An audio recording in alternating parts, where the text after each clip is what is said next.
In sociology and anthropology, time discipline is the general name given to social and economic rules, conventions, customs, and expectations governing the measurement of time, the social currency and awareness of time measurements, and people's expectations concerning the observance of these customs by others. The concept of time discipline, as a field of special attention in sociology and anthropology, was pioneered by E.P. Thompson in Time, Work Discipline, and Industrial Capitalism, published in 1967. Coming from a Marxist viewpoint, Thompson argued that observance of clock time is a consequence of the European Industrial Revolution, and that neither industrial capitalism nor the creation of the modern state would have been possible without the imposition of synchronic forms of time and work discipline. The new clock time imposed by government and capitalist interests replaced earlier collective perceptions of time that Thompson believed flowed from the collective wisdom of human societies, while in fact it appears likely that earlier views of time were imposed instead by religious and other social authorities prior to the Industrial Revolution. Thompson's work identified time discipline as an important concept for study within the social sciences. The natural world. In societies based around agriculture, hunting, and other pursuits that involve human interaction with the natural world, time discipline is a matter governed by astronomical and biological factors. Specific times of day or seasons of the year are defined by reference to these factors, and measured, to the extent that they need measuring, by observation. Different people's needs with respect to these things mean sharply differing cultural perceptions of time. For example, it surprises many non-Muslims that the Islamic calendar is entirely lunar and makes no reference at all to the seasons. The desert-dwelling Arabs who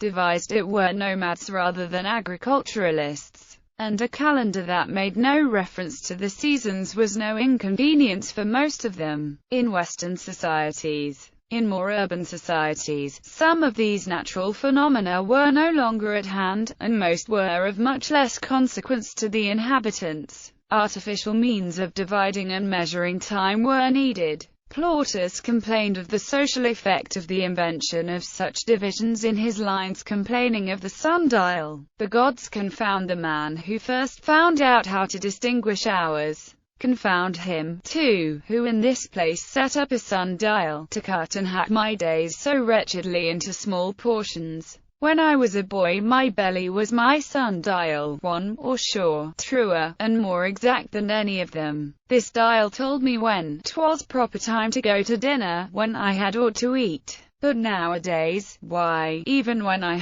can't fall to, unless the sun give leave. The town's so full of these confounded dials, the greatest part of its inhabitants, shrunk up with hunger, creep along the streets. Plautus's protagonist here complains about the social discipline and expectations that arose when these measurements of time were introduced. The invention of artificial units of time measurement made the introduction of time management possible, and time management was not universally appreciated by those whose time was managed. Western religious influences in Western Europe. The practice of Christian monasticism introduced new factors into the time discipline observed by members of religious communities. The rule of Saint Benedict introduced canonical hours. These were religious observances that were held on a daily basis, and based on factors again mostly unrelated to natural phenomena. It is no surprise, then, that religious communities were likely the inventors, and certainly the major consumers, of early clocks. The invention of the mechanical clock in Western Europe, and its subsequent technical developments, enabled a public time discipline even less related to natural phenomena. The invention of the clock. The English word clock comes from an Old French word for bell, for the striking feature of early clocks was a greater concern than the dials. Shakespeare's Sonnet 12 begins, "When I do count the clock that tells the time," even after the introduction of the clock face. Clocks were costly, and found mostly in the homes of aristocrats. The vast majority of urban dwellers had to rely on clock towers, and outside the sight of their dials or the sound of their bells, clock time held no sway. Clock towers did define the time of day, at least for those who could hear and see them. As the saying goes, a person with a clock always knows what time it is. A person with two clocks is never sure. Improvements of the clock. The discipline imposed by these public clocks still remained lax by contemporary standards. A clock that only strikes the hours can only record the nearest hour that has passed. Most early clocks had only hour hands in any case. Minute hands did not come into widespread use until the pendulum enabled a large leap in the accuracy of clocks for watches. A similar leap in accuracy was not made possible before the invention of the balance spring. Before these improvements, the equation of time, the difference between apparent and mean solar time, was not even noticed. During the 17th and 18th centuries, private ownership of clocks and watches became more common, as their improved manufacture made them available for purchase by at least the bourgeoisie of the cities. Their proliferation had many social and even religious consequences for those who could afford and use them. Religious consequences. Religious texts of the period make many more references to the irreversible passage of time, and artistic themes appeared at this time, such as Vanitas, a reminder of death in the form of a still life, which always included a watch, clock, or some other timepiece. The relentless ticking of a clock or watch, and the slow but certain movement of its hands, functioned as a visible and audible memento mori. Clocks and sundials would be decorated with mottos such as Ultima Thule or Venerant Omnes, Ultima Necet. Even today, clocks often carry the motto Tempus Fugit, time flies. Mary, Queen of Scots, was said to have owned a large watch made in the shape of a silver skull. Economic consequences. Economically, their impact was even greater. An awareness that time is money, a limited commodity not to be wasted, also appears during this period. Because Protestantism was at this time chiefly a religion of literate city dwellers, the so-called Protestant work ethic came to be associated with this newly fashioned time discipline. Production of clocks and watches during this period shifted from Italy and Bavaria to Protestant areas such as Geneva, the Netherlands, and England. The names of French clockmakers during this time disclose a large number of commonly Huguenot names from the Old Testament. Standard, synchronous, public time in the 19th century. The introduction of standard time and time zones divorced the time of day from local mean solar time and any links to astronomy. Time signals, like the bells and dials of public clocks,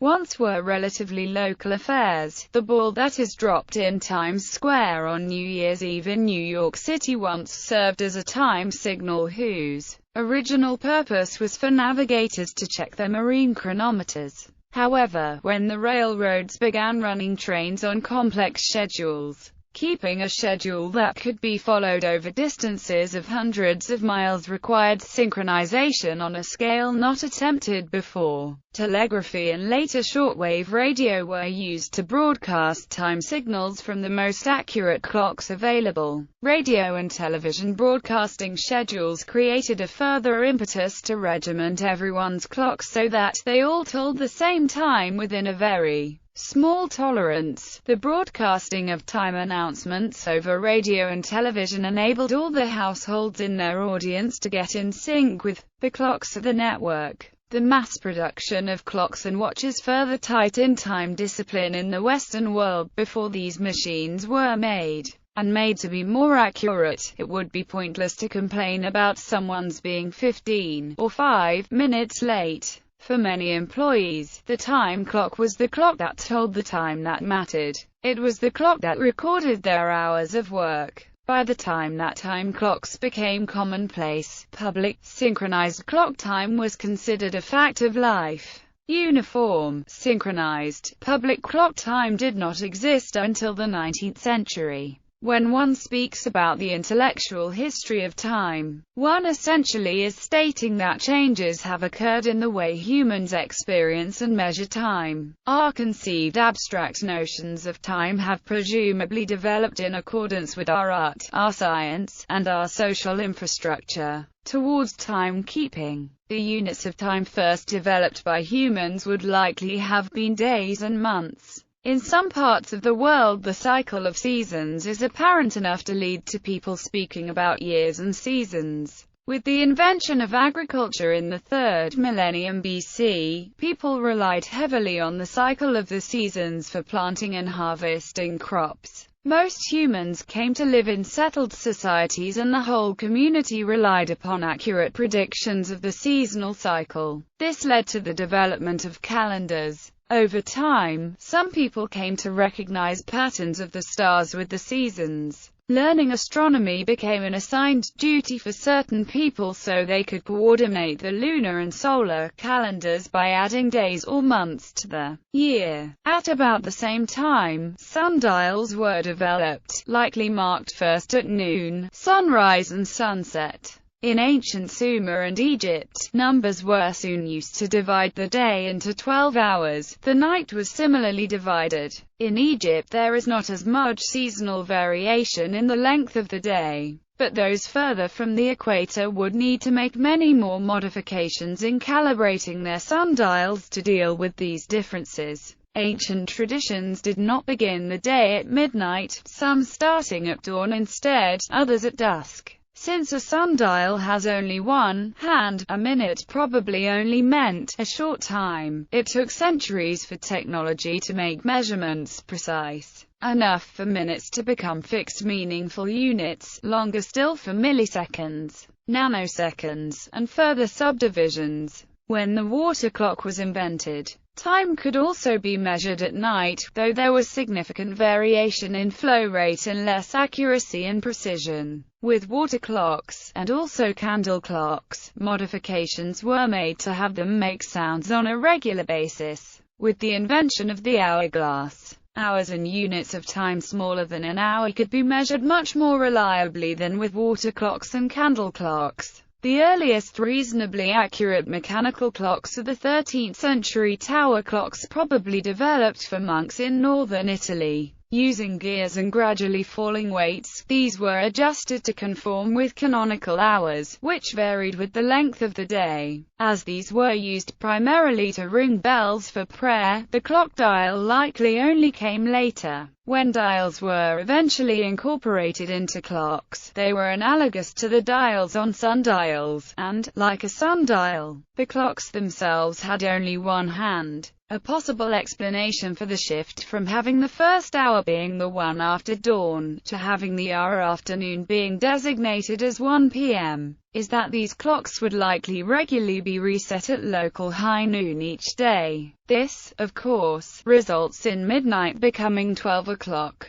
Peter Henlein, a locksmith and burgher of Nuremberg, Germany, invented a spring-powered clock around 1510. It had only one hand, had no glass cover, and was rather imprecise because it slowed down as the spring unwound. In fact, Henlein went so far as to develop the first portable watch. It was 6 inches high. People usually carried it by hand, or wore it around their necks or in large pockets. The first reported person to actually wear a watch on the wrist was the French mathematician and philosopher, Blaise Pascal. He attached his pocket watch to his wrist with a piece of string. In 1577, the minute hand was added by a Swiss clockmaker, Jos Bergy, and was incorporated into a clock Bergy made for astronomer Tycho Brahe, who had a need for more accuracy as he charted the heavens. Isochronous time. With invention of the pendulum clock in 1656 by Christian Huygens, came isochronous time, with a fixed pace of 3,600 seconds per hour. By 1680, both a minute hand and then a second hand were added. Some of the first of these had a separate dial for the minute hand, and a second hand that took 5 minutes per cycle. Even as late as 1773, towns were content to order clocks without minute hands. but the clocks were still aligned with the local noonday sun. Following the invention of the locomotive in 1830, time had to be synchronized across vast distances in order to organize the train schedules. This eventually led to the development of time zones, and, thus, global isochronous time. These time changes were not accepted everywhere right away, because many people's lives were still tied closely to the length of the daytime. With the invention in 1879 of the light bulb, that changed too. The isochronous clock changed lives. Appointments are rarely within the hour, but at quarter hours. People often eat, drink, sleep, and even go to the bathroom in adherence to some time-dependent schedule.